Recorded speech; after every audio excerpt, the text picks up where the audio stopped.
బస్సులలో బ్రేకులు చేతులు వేస్తున్నారు. మహిళలు దలుచుకుంటే నిన్ను చేతులు ఎక్కించగలము.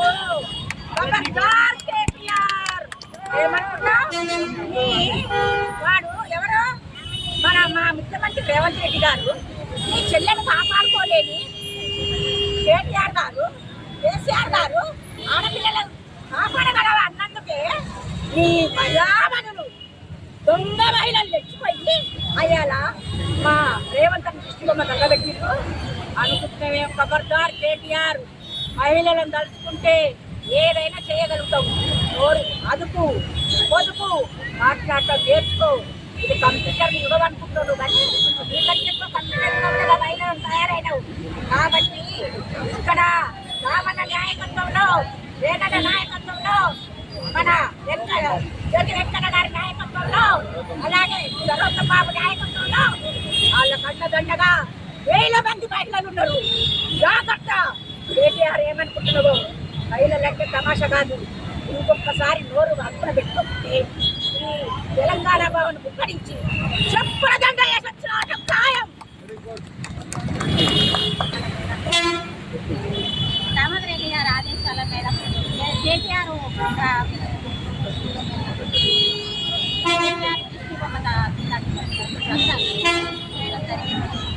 కేటీఆర్ మహిళలంటే మీరు మహిళలు తలుచుకుంటే ఏదైనా చేయగలుగుతాం. మాకు చెప్పులతో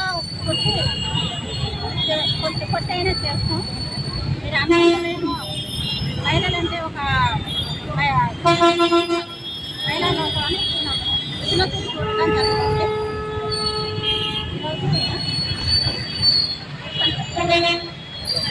మాట్లాడుతున్నారు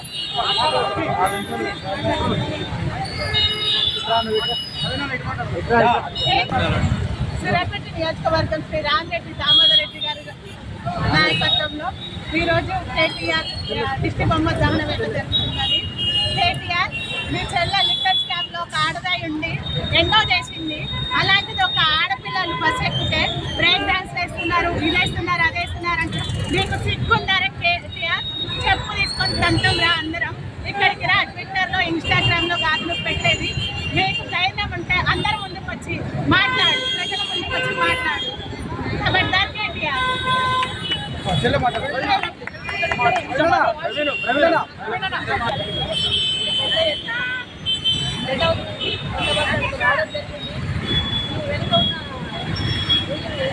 కేటీఆర్ గారు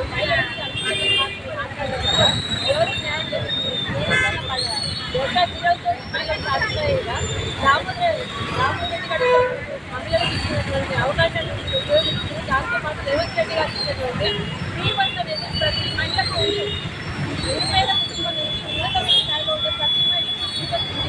అంతేగాని డబ్బుల వాళ్ళకి డబ్బు లేని వాళ్ళకి తేడా లేదు. శ్రీమంత అనేది కేవలం మహిళా లోకానికి మాత్రమే. డిసెంబర్ 9న సోనియా గాంధీ గారి బర్త్డే సందర్భంగా ఈ తెలంగాణ ప్రజలకు అంకితం చేసిన రేవంత్ రెడ్డి గారు ఈ ఒక్క విషయానికి ఎందుకు మంచిది? మీలాగా మీ కుటుంబంలో ఉండేటువంటి మహిళలు ఉత్తప్తం చేసి 100 కోట్లు భరించి శ్రీరాజ్యంలో మీతో ఉంటే అక్కడ వేరుగాక బీజేపీతో పాటు మీరు ములాఖత్ అయ్యి అక్కడి నుంచి మీరు చేసినటువంటి క్రియలు ఎవరు తెలియదు అనుకుంటారా? కేటీఆర్ గారు వేసుకోవాల్సింది చాలా ఉంది. మహిళల మీద చిన్న చూపాలి సరైన పద్ధతి కాదు.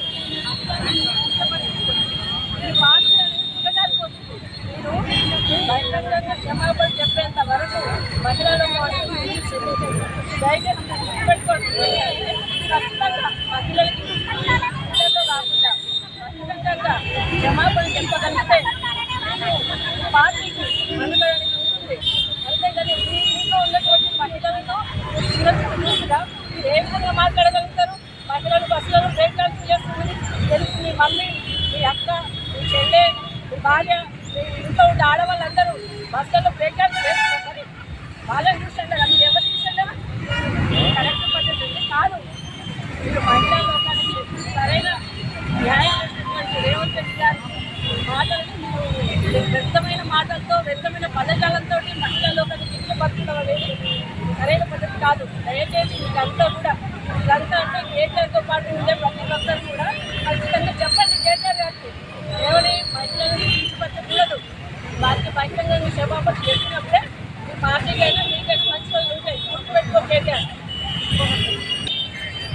చేసినటువంటి అనుచిత వ్యాఖ్యలకు నిరసనగా ఇక్కడ దామన్న సిస్టర్స్ అందరూ కలిసి కూడా ఇక్కడ కేటీఆర్ దిష్టిబొమ్మ దగ్ధం చేయడం జరిగింది. అదేవిధంగా ఈరోజు ఉదయం కేటీఆర్ ఎక్స్ వేదికగా విచారం వ్యక్తం చేస్తున్నా అనే మాట మాత్రమే మాట్లాడాడు. అది సరిపోదు. కేటీఆర్ నువ్వు బహిరంగంగా మన తెలంగాణలో ఉన్నటువంటి మహిళా సోదరీమణులందరికీ కూడా బహిరంగ క్షమాపణ చెప్పేంత వరకు కూడా ఈ సిస్టర్ తెలంగాణలో ఉన్నటువంటి మహిళలు నీవు వదిలిపెట్టేది లేదు. రేపు 18-19 తారీఖు రాఖీ ఉన్నది. ఆ రోజు వరకు నువ్వు క్షమాపణ చెప్పకుంటే తెలంగాణలో ఉన్న మహిళలందరూ కూడా చెప్పుల దండ తీసుకొని నీ దగ్గరికి వస్తారని చెప్పేసి ఈ సందర్భంగా తెలియజేస్తాం. సూర్యాపేట పట్టణంలో గౌరవనీయులు మాజీ మంత్రివర్యులు రామిరెడ్డి దామోదర్ గారి ఆదేశాలతో సూర్యాపేట పట్టణ కాంగ్రెస్ అధ్యక్షురాలైనటువంటి గౌరవనీయురాలు కౌన్సిలర్ పద్మ గారు, మరియు నామా అరుణ గారు, మరియు నండూరి రాధిక గారు, తదితర మహిళా నాయకురాలు రాజుల రామయ్య గారు, మత్తుల శిరీష గారు, తదితర మహిళా నాయకులందరూ కలిసి నిన్న మొన్న కేటీఆర్ గారు ఏదైతే మాట్లాడినో ఆ మాటలకు నిరసనగా అవమానపరిచినట్టుగా, మహిళలను కించపరిచినట్టుగా, వాళ్ళ ఇంట్లో తల్లి చెల్లి లేనట్టుగా తెలంగాణ మహిళలపై వాళ్ళు మాట్లాడిన అనుచిత మాటలకు నిరసనగా ఈరోజు వాళ్ళు దిష్టిబొమ్మను దగ్ధం చేసి ఈరోజు నిరసన కార్యక్రమం చేయడం జరిగింది. ముఖ్యంగా కేసీఆర్ పెట్టుకోవాల్సింది ఒకటే, కేటీఆర్ గుర్తుపడి తెలంగాణ ప్రజలందరూ కూడా గమనిస్తూ ఉన్నారు. గతంలో గద్దెనెక్కినప్పుడు మీరు ఇచ్చిన మాటలు ఏమి కూడా పూర్తి చేయలేదు. మహిళలకు ఇస్తానో ఇల్లు ఇవ్వలేదు, మహిళలకు ఏమి ఇస్తానో ఏమి ఇవ్వలేదు, రైతులకు రైతులకు 3 ఎకరాలు ఇవ్వలేదు, రైతులకు 10 లక్షలు ఇస్తానో చేయలేదు. వాళ్ళేళ్ళు నీ మాయమాటలు అన్ని మోసపోయారు, నీకు గుర్తు చెప్పారు, నిన్ను గద్దె దింపారు. అయినా ఆ ప్రెస్టేషన్లో రేవంత్ రెడ్డి గారు ముఖ్యమంత్రి అయిన తర్వాత మా మంత్రివర్యులు ఉత్తమ్ కుమార్ రెడ్డి గారు అయితే మంత్రివర్గ కార్యవర్గం అందరూ కూర్చొని మహిళలందరికీ ఇచ్చిన హామీలు నిలబెట్టే క్రమంలో గెలిచిన వెంటనే ఆ రోజు 24 గంటల లోపలే మహిళలందరికీ కూడా ఉచిత బస్సు సౌకర్యాన్ని కల్పించడం జరిగింది. ఆ తర్వాత చూస్తే ఈ రోజు చూసింది కదా, నిన్నటి వరకు 2 లక్షల రుణమాఫీ కూడా రైతులకు చేయడం జరిగింది. గ్యాస్ పథకం కూడా అమలు చేసింది. ఇప్పుడు కరెంట్ పథకం కూడా అమలు చేసింది. ఇలా చెప్తా ఉంటే 6 గ్యారెంటీలన్నీ కూడా తొందరలో అమలు అయిపోతుంది. వాళ్ళు ఓర్వలేక ఫ్రస్ట్రేషన్లో ఉన్న టీఆర్ఎస్ను మొన్న చూసిన ఎంపీ ఎలక్షన్లలో పొందబెట్టి తెలంగాణ ప్రజలు అయినప్పటికీ సిగ్గు లేక ఆయన అన్యాయాలు చేస్తుంది. ఇవన్నీ తీసుకుంటా ఉన్న ప్రజలందరూ కూడా అనుకుంటున్నారు, అయ్యా వాస్తవమే 10 ఏళ్ళు మేము మోసపోయినాం, వీళ్ళు తెలంగాణ గవర్నమెంట్ ఆ రోజు ఇవ్వలేదు, కాంగ్రెస్ పార్టీ ప్రజాపాలన వచ్చిన తర్వాత ఎన్ని పథకాలు మాకు ఇస్తూ ఉంటే ఓర్వలేక ఫ్రస్ట్రేషన్లో మాట్లాడిన మాటలు అన్నీ కూడా వారు ఖండిస్తూ మహిళల పట్ల కదిలింది. మీరు తక్షణమే సోషల్ మీడియాలో ఏదో పోస్టు పెట్టి విచారం వ్యక్తం చేస్తున్నా కాదు, ఈ విచారం ఎవరికి కావాలి, నువ్వు బహిరంగంగా క్షమాపణ చెప్పాలన్నారు. తక్షణమే మీరు క్షమాపణ చెప్పి ముక్కు నేలకు రాసి చెప్పలేసుకోవాలని చెప్పి తెలియజేసుకుంటూ సెలవు.